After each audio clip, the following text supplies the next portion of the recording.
Hi friends, இன்றைக்கி நம்ம இந்த வீடியோவில் மரவள்ளி கிழங்கு மிட்டாய் எப்படி செய்யலாம் அப்படின்றது பார்க்கலாம். ரொம்பவே ஈஸி. கண்டிப்பாக நீங்கள் வீட்டில் ட்ரை பண்ணி பாருங்கள். எல்லாருக்குமே ரொம்பவே பிடிக்கும். இப்போ வாங்க இதை எப்படி செய்யலாம் அப்படின்னு பார்க்கலாம். இதுக்கு மரவள்ளி கிழங்கு தோல் சீவிட்டு நல்லா கழுவிட்டு கிரேட்டரில் நல்லா துருவிக்கோங்க. இப்போது தேவையான பொருள் பார்க்கலாம். நம்ம துருவின மரவள்ளி கிழங்கு 1.5 கப். துருவினதுக்கப்புறமா அதை நல்லா புழிஞ்சு அதில் வர பால் எடுத்துருங்க. அதுக்கப்புறமா 1.5 கப் எடுத்துக்கோங்க. இப்போது 1 கப் தேங்காய் துருவல், 1 கப் துருவின வெல்லம், 3 ஏலக்காய் தட்டி வச்சுருக்கேன், 1 ஸ்பூன் நெய், 1 பிஞ்ச் சால்ட். இதுதான் தேவையான பொருள். இப்போ வாங்க எப்படி செய்யலான்றது பார்க்கலாம். இப்போது ஒரு பவுலில் 1.5 கப் அளவுக்கு துருவின மரவள்ளி கிழங்கு சேர்த்துக்கோங்க. இது கூட 1 கப் தேங்காய் துருவல்,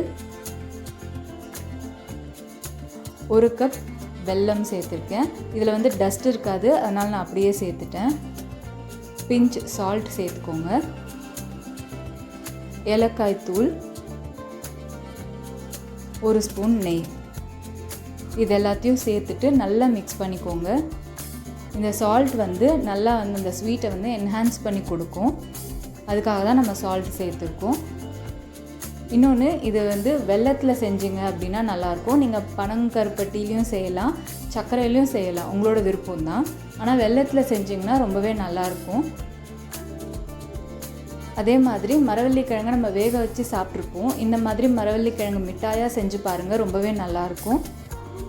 அப்புறம் இதே நம்ம சேனலில் மரவள்ளி கிழங்கு வச்சு கொழுக்கட்டை, வடை, அப்புறம் புட்டு இதெல்லாமே செஞ்சுருக்கோம். அதுவும் செஞ்சு பாருங்கள், ரொம்பவே டேஸ்ட்டாக இருக்கும். இந்த வீடியோ எண்டில் நான் அந்த 3மே டேக் பண்ணி விடுறேன், மறக்காமல் பார்த்து செஞ்சு பாருங்கள். இப்போது இதை நம்ம நல்லா மிக்ஸ் பண்ணியாச்சு. இதை நம்ம வேக வைக்க போகிறோம். அதுக்கு நான் வாழை இலை தான் யூஸ் பண்ண போகிறேன். வாழை இலையை நல்லா கழுவிட்டு ஸ்டவ் ஆன் பண்ணி அதை நல்லா வாட்டிக்கோங்க. இலையை வாட்டினா தான் இந்த மாதிரி நம்ம கோன் மாதிரி செய்யும் போது கூட அது கிழியாமல் இருக்கும். நான் இவ்வளோ இலை ரெடி பண்ணி வச்சுருக்கேன். இப்போ வாங்க ஒரு இலையை மட்டும் எடுத்துக்கலாம். எடுத்துட்டு நம்ம மிக்ஸ் பண்ணி வச்சுருக்கோம்ல மரவள்ளி கிழங்கு தேங்காய் வெல்லம், அதை இந்த மாதிரி வச்சுக்கோங்க. உங்களுக்கு எந்த ஷேப்பில் வேணுமோ அந்த மாதிரி வைக்கலாம். நான் கேண்டி மாதிரி செய்கிறேன் அப்படின்றதுனால நான் இந்த மாதிரி நீளமாக வச்சுருக்கேன். இப்போது இந்த 4 பக்கமும் மடிச்சிடலாம். மடிச்சுட்டு கட்டி வைக்கணும் அப்படின்னு இல்லை. இந்த மாதிரி மடித்ததுக்கப்புறமா இதை அப்படியே திருப்பி நம்ம இட்லி பிளேட்டில் நம்ம வச்சிடலாம். இது கட்டணும் அப்படின்லாம் அவசியம் இல்லை. உங்களுக்கு பயமாக இருந்துச்சு பிரிஞ்சிடும் அப்படின்னா நீங்கள் கட்டி வச்சுக்கோங்க. இப்போ இதே மாதிரி நம்ம எல்லாத்தையுமே செஞ்சிடலாம். இது செய்யும் போதே நம்ம இட்லி பாத்திரத்தில் தண்ணி வச்சு மீடியம் ஃப்ளேமில் வச்சு ஆன் பண்ணிவிடுங்க. அது நல்லா சூடாகும். அதுக்குள்ளே நம்ம இந்த மாதிரி செஞ்சு வச்சுக்கலாம் எல்லாத்தையுமே. இந்த மாதிரி கேண்டி மாதிரி வேண்டாம் அப்படின்னு நினச்சிங்கன்னா நீங்கள் இலையில கொழுக்கட்டை மாதிரி ஆஃப் சர்க்கிள் மாதிரி வச்சுட்டு மூடி வச்சிங்க அப்படின்னாலும் அழகாக கொழுக்கட்டை மாதிரி வரும். உங்களோட விருப்பம் தான், நீங்கள் எந்த ஷேப்பில் வேணால் செஞ்சுக்கலாம். இப்போ அதே மாதிரி மடிச்சுட்டு வச்சாச்சு. இப்போது நான் கோன் மாதிரி செஞ்சு காட்டுறேன். அது எப்படின்னா, இவ்வளோ பெரிய இலை தேவை கிடையாது, அதனால் கட் பண்ணிக்கிறேன். ஸ்கொயர் ஷேப்பில் இருந்துச்சுன்னா போதும் இலை. இப்போ இதை கோன் மாதிரி நம்ம ஷேப் கொடுத்துக்கலாம். இலைக்கு கொடுத்துட்டு இதுக்குள்ளே நம்ம மிக்ஸ் பண்ணதை ஸ்டஃப் பண்ணிடலாம்.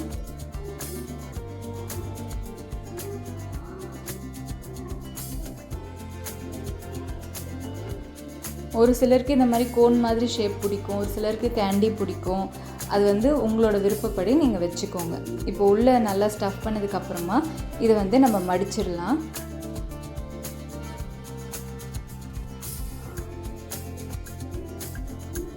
இந்த மாதிரி நல்லா மடிச்சுட்டு அப்படியே கவுத்து நம்ம இட்லி பிளேட்டில் வச்சிடலாம். அப்போ பிரியாமல் இருக்கும். இதையும் நீங்கள் கட்டி வைக்கணுன்னா வச்சுக்கலாம். இப்போ நம்ம எல்லாத்தையுமே செஞ்சாச்சு.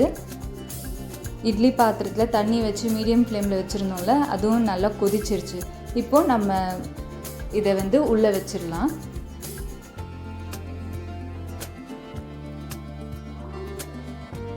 வச்சுட்டு இதை மூடி வச்சுருங்க. மூடி ஒரு 10 நிமிஷம் மீடியம் ஃப்ளேமில் வச்சு வேக வச்சுக்கோங்க. 10 நிமிஷம் ஆனதுக்கப்புறமா ஆஃப் பண்ணிவிட்டு அப்படியே விட்டுருங்க ஒரு 5 மினிட்ஸ்க்கு. அதுக்கப்புறமா ஓப்பன் பண்ணி வெளியில் எடுத்து வச்சிடலாம். இப்போ வந்து நல்ல சூடாக இருக்கும், அதனால் இப்போது கை வச்சு எடுக்க முடியாது. வெல்லம் அப்படின்றதுனால சூடு நல்லாவே இருக்கும். இன்னும் ஒரு 5 to 10 மினிட்ஸ் லைட்டாக ஆறுனதுக்கப்புறமா ஓப்பன் பண்ணி பார்க்கலாம். இப்போ வந்து நல்லா வார்மாக இருக்குது. இப்போ நான் ஓப்பன் பண்ணி காட்டுறேன் பாருங்கள்.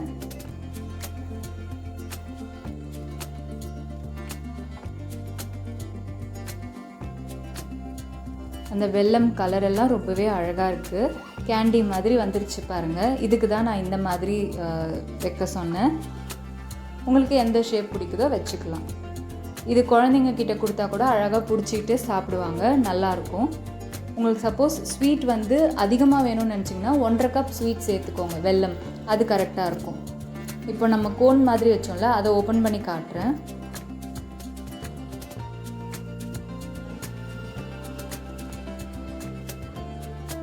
இந்த ஷேப்பும் அழகாக இருக்கும் பார்க்குறதுக்கு. பாருங்கள், அவ்வளோதான், நம்மளோட சூப்பரான மரவள்ளிக்கிழங்கு மிட்டாய் ரெடி ஆயிடுச்சு.